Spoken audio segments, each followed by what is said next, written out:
Hi guys, my name is Kelvin, also known as the Generalist, and in today's video, I'll be walking you through how to get started with my plugin on the Fremont Marketplace. Now, a quick side note to know is that my plugin actually just recently got approved to the Fremont Marketplace, and I don't know, I feel like it's something that deserves celebration. So let's just take a moment to allow this moment to happen. All right, great. We're done. All right. So without wasting much time, we're just going to jump right into the video and then I'm going to walk you through how to get started with the plugin. Now, before we get started, I like to preface this by saying that my plugin is not the first to do what it's doing. And it certainly isn't the last, because if I can do it, you can definitely do it. And I think I will go into the whole thought process and process I went through to get this far, because this was like a solo dev thing. And I'm still adjusting to that because you tend to have to do everything by yourself. So, um, yeah, basically what I was trying to say is that there are other plugins out there that do the same functionalities my plugin does. But essentially, for me, the goal here was to pick up on Framer plugins and how to uh, basically build them in the best way possible. And this was more so like a challenge for me to do to get to this stage. And I'm glad that we are here. So I think I'm yapping at this point. So without wasting much more time, we're just going to jump right into the video and then show you how to get started. All right. Okay. So now before I begin, the name of the plugin is called Anopa, and Anopa is a local dialect in Ghana, meaning morning. And yeah, call it what you want, because I know people are probably going to roast me in the comments. Probably not, because I don't know the amount of people who see this video, but the name was derived from a local dialect meaning morning. So Anapa, morning, a new dawn, something like that. And that's the name of the plugin. And so that way, if you're looking it up on like Google or something, that's what you're looking for. And what it does essentially is it connects your Frima websites to your Shopify store. So essentially e-commerce right now. That's why I think I prefaced it in the early part of the video in my introduction. There are other plugins out there that do the same thing, if not better, right? And I think for those who know, they know. If you know, you know, right? If you don't know, I'm glad you found mine first, I guess. So yeah, um, I've done too much talking right now. Let's just jump right into the video. Now, the first thing you're going to want to do is open up Freeman and maybe launch a new project or an existing project you're working on that you want to connect the plugin to. And the next thing you would want to do is launch the plugin or run the plugin. And you can do that by navigating over here. And you can see this icon over here. This is where the plugin tabs are. So you're probably not going to see the plugin immediately over here. So you have to search it up and pop, and then you launch it. There are other ways you can get to that point, but that's the easiest you can think of it, right? Now, you probably don't have an account. So what you can do is you can sign up using email and password, or you can continue with Google, which I'd recommend you do. So what I'm going to do is I'm going to continue with Google. You're probably not going to see the screen because it's taking me to a browser and I'm only sharing my Framer screen. Bear with me, guys. So I'm going to share, I'm going to use this email, this particular email. You can reach me with this email, so be mindful, please. Um, so yeah, once you sign in with your email or using Google, you get navigated to this screen. Now, this is very important because you can get away from this screen, by the way, but it's important for the functionality of the plugin as a whole. So what we're going to do is I'm going to walk you through how you can get these information, right? Now the next thing we're going to do is head over to our browser and then open our Shopify admin dashboard, right? Great. Now we are here. Now let me close this. Excuse me, that wasn't what I ran this show. Great. Give me a second. All right, so you should be seeing my dashboard now. If you can't, like, if you don't know how you get to this point, you can just um search up admin.shopify.com, and then you'll be asked to sign up and stuff like that, and then select the store, the desired store you want to connect, right? And you should be seeing something like this. Now, once you are seeing this, what you want to do is head over to your settings, and then navigate to apps and sales channel, right? And then click on develop apps. Now, you're probably seeing a lot of things over here, but this is probably because I've done the recording a couple of times now, so bear with me. So what we're going to do is create an app, and then this I will call Anopa Thoughts for the purpose of this video, and then we create the app. All right. And then the next thing you're going to want to do is configure your storefront API scope. Now, this is where you decide what data to feed to the plugin. All right. And for this case, you're going to need all the data except customer data, because that is quite confidential in my eyes, of course. But yeah, generally speaking, you wouldn't want to click on this one. Not that it really affects anything, but you don't want to click on that. Right. Now, install the app to have access to your storefront access token. And then once you have access to that, you can just copy this, head on back to the Figma, your plugin, and then save this information. Now, the next thing we need is our storefront URL. All right. Yeah. And then the easiest way I can think of getting it, if you don't have a uh, custom, custom domain connected to your store, the easiest way you can think about it is, sorry. The easiest way you could think about it is come in here, get the name of your store, and then head on back to the Figma space, and then type in this HTTPS, put here, and then paste your store name over here, and then add the my Shopify.com. Very important that you need to cross check that it's exactly this, just so you don't experience any bugs in the near future. So then you save the information, and then it's probably going to redirect you back. And then pretty much once you're able to get these two information, you are ready and set to go. All right. So the next thing you're going to want to do is syncing your product from your Shopify store to your Figma CMS. And you can do that by heading over to the CMS panel. If you don't know how you can get here, if you're new to Figma, which I doubt you are, you can just, from this display, you can click on CMS from the top over here, and then you'll be directed to this page. And then over here, you just select the plugin, and then launch the Anopa plugin, or you could just search it up, and then you launch it. Now, when you launch it, you can name this to anything. For the purpose of this video, I'm just going to go with something random, and then you create that, right? Now, once you've created that, this is the display you're going to see for the plugin, right? Now, the unique thing about Anopa plugin is you can sync your product images as gallery fields. I'll show an example of that, but for the purpose, for this particular one, I'm going to just go with the default ones, which is the product images. You can see as I clicked on product images, it gave an option to sync images as gallery fields. Now, the rest, you're just going to do vendors, take what you need and what you don't need. And then over here, you can add custom fields as expected. See color. And basically, you can add anything you need over here or something. Yeah. And then once you are certain that you have all the necessary, you've basically configured your store to your heart's desire, you can just sync it. And then you wait. Pretty much instantaneous. You have your data over here, and then you can check everything that you've ticked is over here, and then the default ones, the custom ones are also here. You can edit them as you will. And yeah, so what I'm going to show you next is basically syncing your products or your data where the images comes as gallery field. So over here, you can just click on the manage.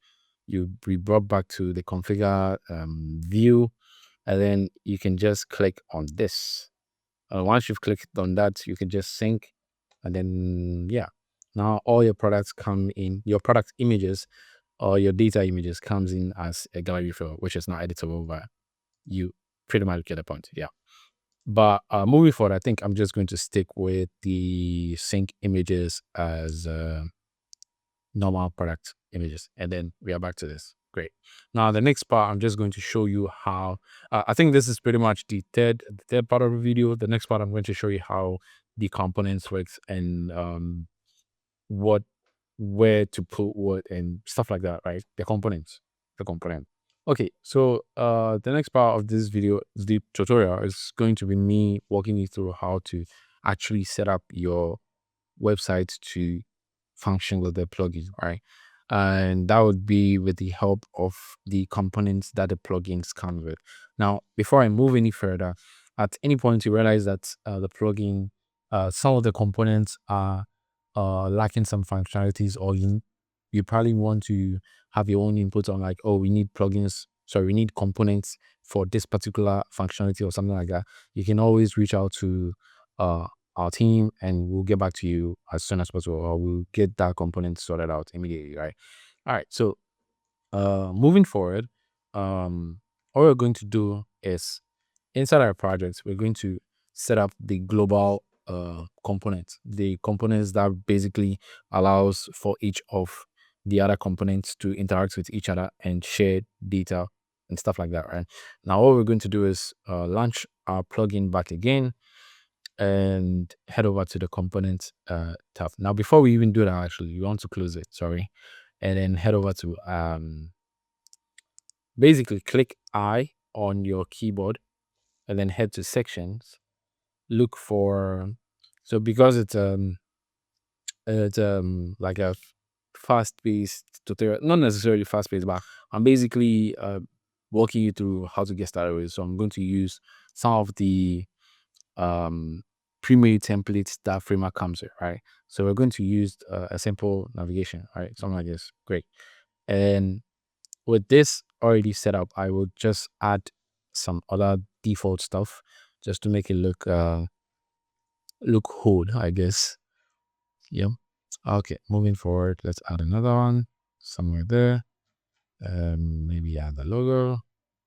By the way, this is how easy it is to set up a website with Framer, by the way. So just so you know. So if you're interested in learning, you can just get started, right? Let's just do something like that, right? Navigations, menus, sections. Let's see if there's a photo. All right, let's put that there. Select the photo, put it down. Great. Now we have like a dummy website looking thing over here. Now, what we're going to do is create our pages for the CMS, which is here, collections, not the collection. It's the one that is named with the plugin. So when you were creating your CMS store, let me just show you. The name over here is what you're going to be looking out for. So over here in the page CMS, we create the index page. Now we'll see something like this. We'll come back to this. Clean it up a bit.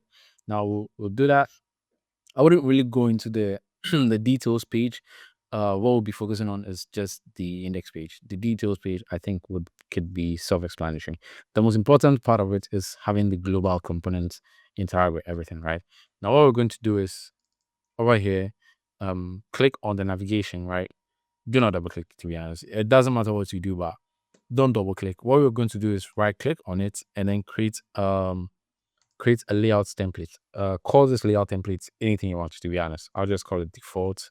You can have as many layout templates as you want, but I'll just call it default. And then over here, now we want to launch our plugin again.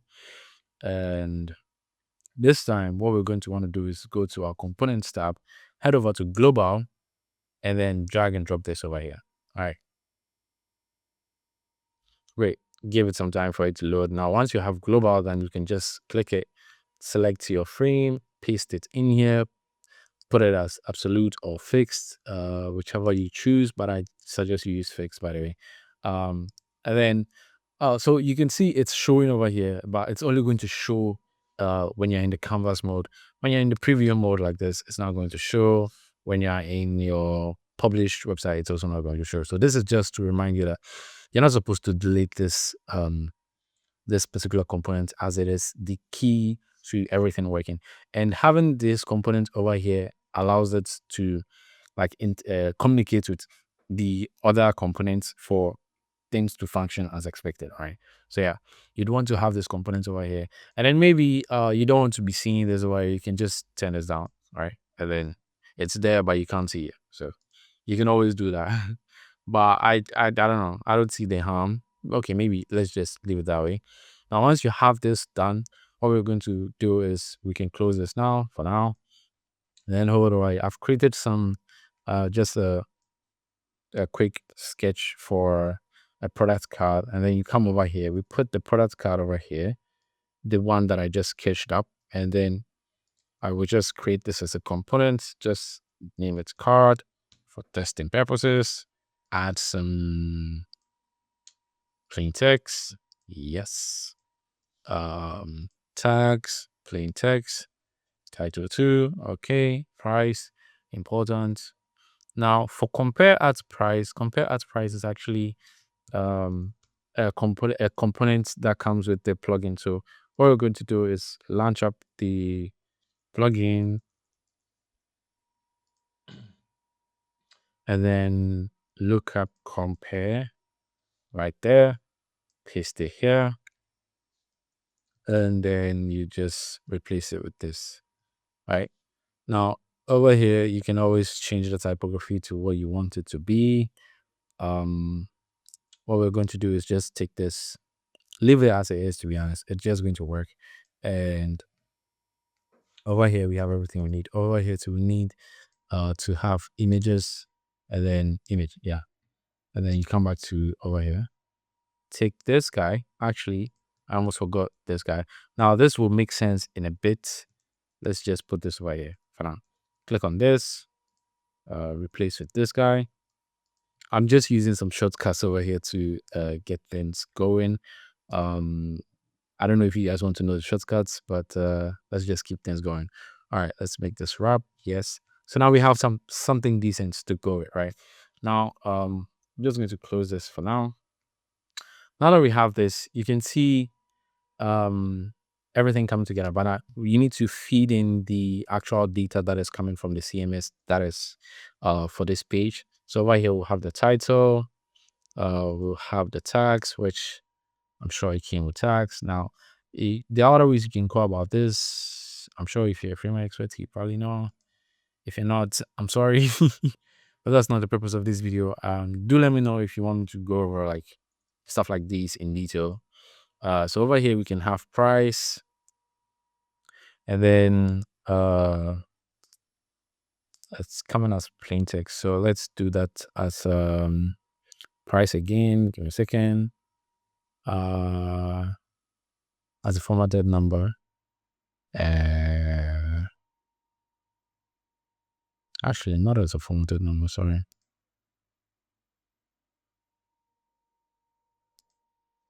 All right, and then we have our images. Image.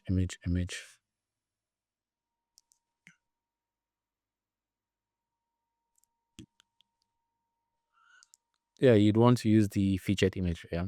Now, I left this guy out, and this is basically a quick add functionality that we're trying to add to the product card, right? So I'll just cut this guy, head into the project, and then paste it over here. Now, once this guy is over here, we want to launch our plugin again, and then search up quick add. It's pretty much here, over here, quick add, and then you put it, you just drag and drop, pretty much. Wait for it to load. Now click over here, unlock, and then the quick add component that comes with Anopa allows you to connect a design, basically a framer design, to the quick add component to showcase two instances. So like if the item is actually available, then what should it show? And if it's not available, what should it show? Stuff like that. So over here, I'll just add a border, something like that, right? And then clear these things, none. But then maybe out of stock, I'll leave out of stock as it is, and then put this over here, and then button ready. I want to change this to back to fit. Interesting. Tough.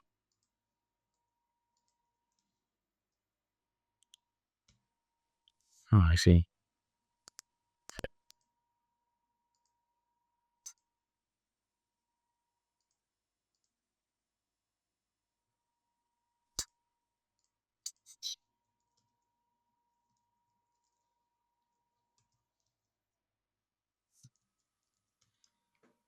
I'm not going to go too much into this, to be honest, but let's just leave it as it is right now. Go back to your cards. Want to put this back to fit. Cut this guy. Paste it in here. Make it absolute. To the top, and then left, and then drop down a bit. Great. Now this is going to serve us our quick art. It's a bit too big, to be honest, but I don't really want to spend too much time on this because yeah, I'm just trying to illustrate something here.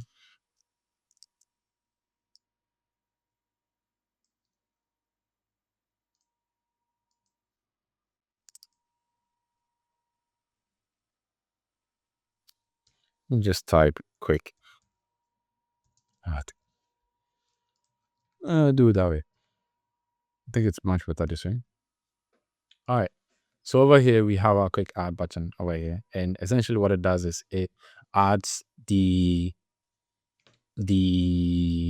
item to the CMS immediately without needing to go to the details page, right? All right, so the next part we'll be going to is the cart. That is very essential and important. It also has its own components that helps it function as expected. But before we go into that, I remembered that I forgot to mention how the compare at price actually works. We'll go over how the quick add also works, but it is dependent on the cart system. So we'll set up the cart and then we move on from there, right? Great. So, um, heading over to the comparative price, you can see it has a bunch of options over here. Now we have outside PDP. Now, PDP is essentially the same thing as like the product index page, product details page. Sorry, right? PDP, product details page. So it's saying outside PDP. So basically, this is to toggle if the component is outside the products product details page, which it's not. So we're just going to say, so which it is, sorry, it is actually outside the project details page. So we're just going to click on that and then say, once you do that, it gives you options, other options to fill. Now, product ID is something that is being fed to each item from the CMS, and we need this for this component to work. So we just add it as a variable product ID. This is already a placeholder. You can leave it as it is, or you can just change it. Right now, you can see it has all of these have like descriptions, right? So if there's something that doesn't really add up to you, doesn't make sense to you, you can just read the descriptions that comes with each of these fields over here. Formatting also allows you to control the formatting of the compared price, how you want it to be, and stuff like that. Typography is to control the typography pretty much. So now that I have the product ID setup, you can see that now if I come back here and then I connect my product ID to it, we should see some changes over here. Give it a second and compared price. Yeah. So if it has a compared price, maybe not all your products have compared price. So for some products that don't have compared price, you'd want to hide it. So there's a control for that also. So you can come back here at the compared price, you can see hide when zero or missing. So this is a control where you can hide your product, your compared price, if it doesn't exist, if there's no compared price, or like if there's no like discounted option for the product. That is how you can do it. So you can just click on yes, and already by default it's on 00, so you will not see anything. But then when you come back here, you can see everything is on 000 except, okay, pause. Yeah, for a second there For a second there, I thought there was a bug happening because all the compared price were not working. So what I'm going to do is I'm going to update some of the information on my Shopify storefront just for this example sake, so you can see how it works. All right. All right. We're back again. Turns out I needed to refresh the page. Now I'm going to get this updated and sorted out so that things happen in real time, because that was unreflected. I didn't expect it to be that way, because no matter what happens, compare. So you can already tell by their names. This is supposed to have that compare at tag, and the rest are empty. But then it wasn't showing until I had to reload the page. So if it isn't a plugin, you might have to reload if things are not working as expected, or just reach out and we'll get it sorted out for you. Um, right. So over here, compare as price. So we just come back here, and then we want to do hide if it's 0. And once you come back, you can see everything else is hidden except this guy over here. And then over here too, you can see the quick add is showing for all the quick add, but out of stock here is out of stock. So it needs to show out of stock. So you just come here, click on that, and type sorry, you connect your product ID to it, which we already it's already a variable in our in our component. So we just add that. Now once we come back, you see that out of stock is showing over here, and then quick add, and then everything else. So basically, if it's out of stock, it will show that. Quick add is more of like a functionality if you don't want people to always go to the product details page. You understand? So that's the compared price, and then a quick add, and then the next part is going over the cart. Um, I think for a while now you've probably realized that the price is not showing the currency, and it has been worrying me. I was like, how is it not showing the currency? What am I missing and stuff? Turns out, you need to add a transform to the price variable. So it's a text, but you can transform it to show currency. So over here, you can click on format numbers, and then you just select currency. Now you choose a currency, and then you can basically use the code currency, uh, whatever currency you're picking from your Shopify store, which I presume is US dollars. If it's not US dollars, whatever currency it is, you can use that. So over here we're using code. We can use pretty much anything. You can just play around with this and see what fits best for you. And then we already have our compared price, and everything is working as expected. Now moving on, cards. All right. Now, remember we set up a default a template. What I would call it again? Sorry. I think it's a template pages. God, I've forgotten the name of this thing, but essentially create that template page, and then basically this allows you to give a global context design for everything. So for things like your navigations, your footer, and stuff like that, template pages are what you're looking for. I hope that's the name for it. Actually, templates. Is it create a new, add a new templates? Right. Let's just hope I'm right with the name. But then, yeah, functionality wise, it just gives a global context for your design, where you can just have one source of truth for like your navigations, footers, and stuff like that. And this is where you would want to put your global components. And also, somewhere within your navigation is where you'd want to put the cart, right? Now the cart is a component on its own. It's like its own component, and the way you'd want to use it is pretty simple. It's pretty self-explanatory. We'll go over that really soon. So what you want to do is load up your plugin again, and then head over to components, look for the cart, and then just drop it in here. All right. Give it some time. You can close this now. Now, once we have this, I'm just going to take it out and then paste it in here, something like that. Right. Now we have our cart. Now we can edit our carts by just unlink and replace instance, right? Stuff like that. And then we are navigated over here. Now, if you zoom out a bit, you can see everything that makes up the cart, right? We have the number that makes up the cart, and then we have this design that makes up the cart. Now, basically meaning you can edit this design as you want. Currently, it's set at fit. We can just come in here and then adjust some things. Let's see. What are you gonna?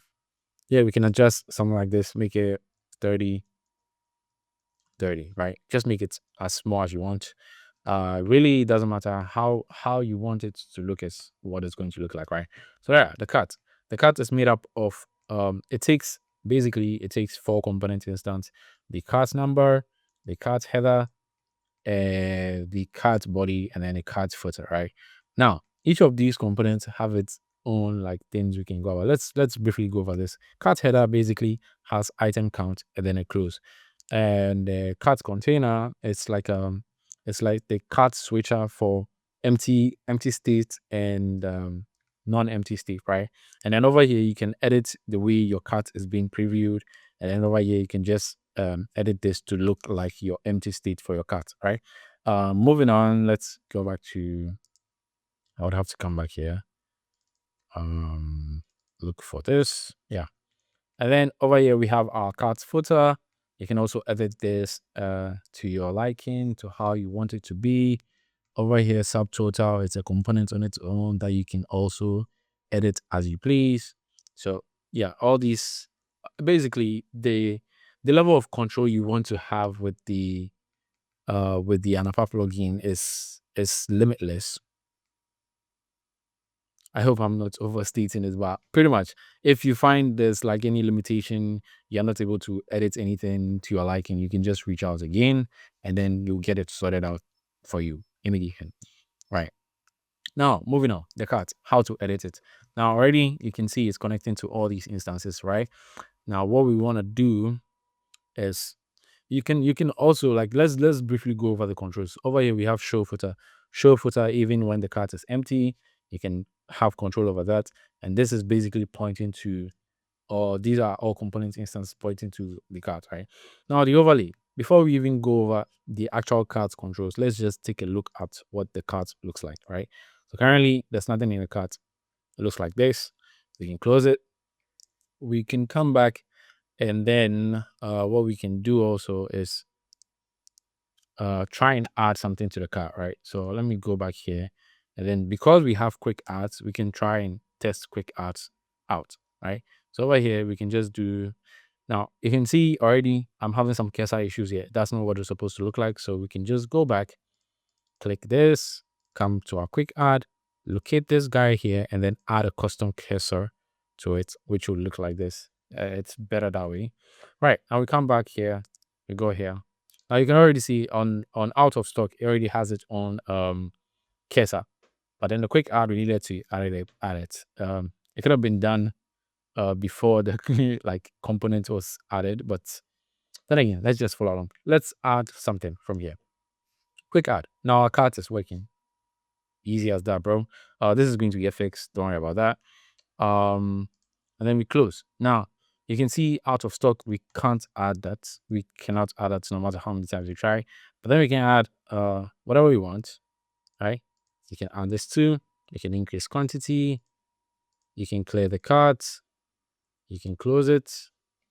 You can do pretty much everything with the cart. So now we've seen how the cart actually works.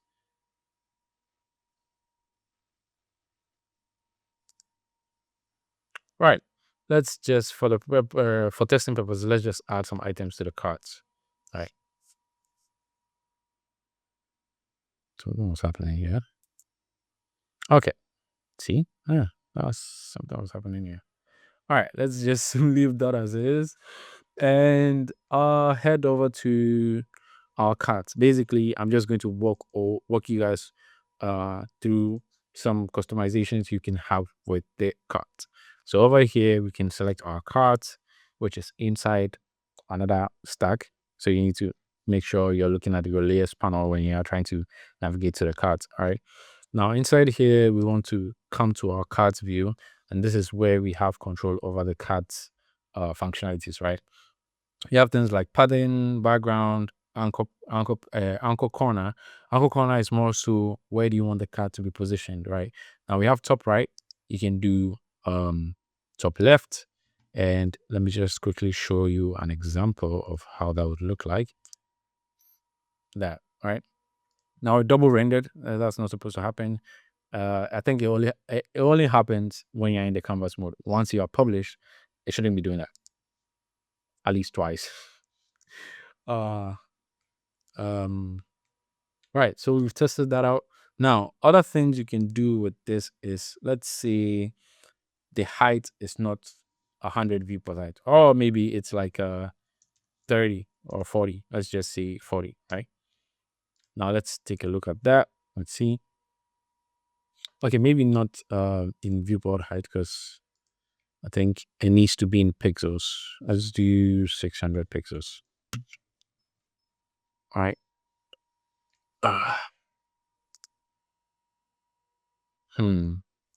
What am I missing? Yeah, a second.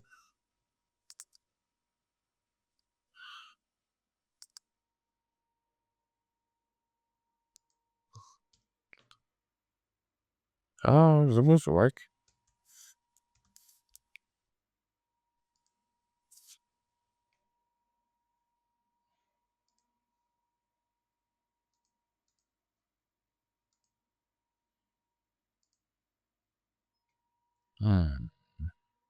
Roll time bug. It's not working as expected. Oh my god. It was working quite like runable. What could this possibly be?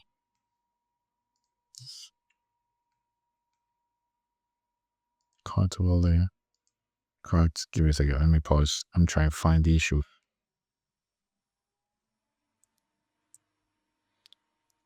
Okay, so I had to get some bug fixes done because it wasn't working as expected. You probably wouldn't see that because I had to pause this the recording to get that fixed. But I think I've got that fixed now, thankfully.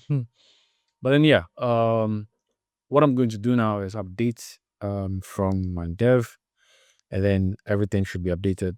If you're watching this video and you intend like you're using it, it should be updated. You shouldn't be facing any problems. Now, I was at the part where you could control the height of the cut, right? So currently, if I were to preview this, let's see what we have here. We have this right here. So what I'm going to do is I'm going to change this to have a fixed height. And then when I press on OK, and this time we check, we should have a fixed height. Nice.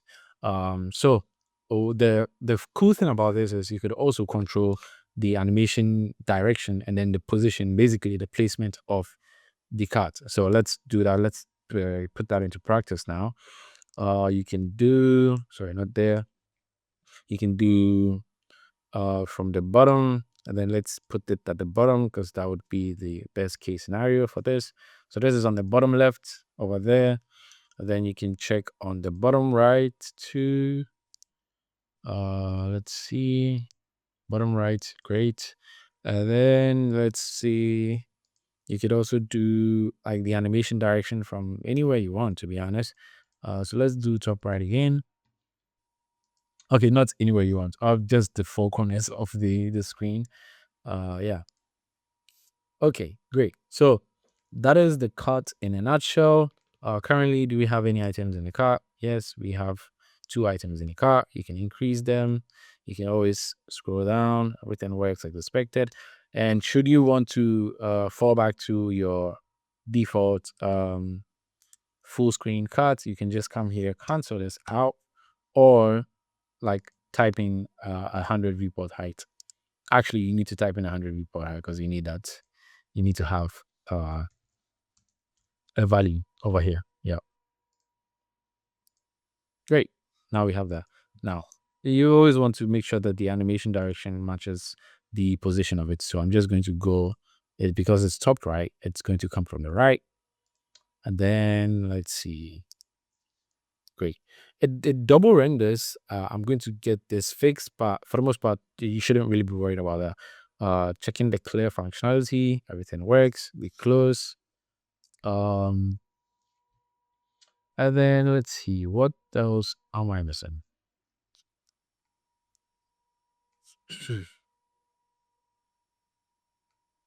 All right, so let's test out if you can actually check out with the plugin, right? So just click here, click on that, but there's nothing in the cart, right? So we can actually just check it over here, add item, and then check out. Now I'm going to show that screen. Great, it's showing that screen, and then you basically have your checkout options over here. Now, what I would say is, if you're familiar with Shopify, you know that you can actually customize how your checkout is displayed and stuff like that. So you can definitely look that up on YouTube, on the web, see how that benefits you. But then, yeah, pretty much that is how to use the Anopa plugin. This is probably a very lengthy video, not on purpose, but my first YouTube video. So please bear with me again. But then yeah, this is the Anopa plugin I built. It's a Shopify to Figma plugin, and hopefully in the near future we can have some progressive updates and then new plugins, ideas, and concepts to build on. So yeah, until next time, guys, I will catch you on the next one.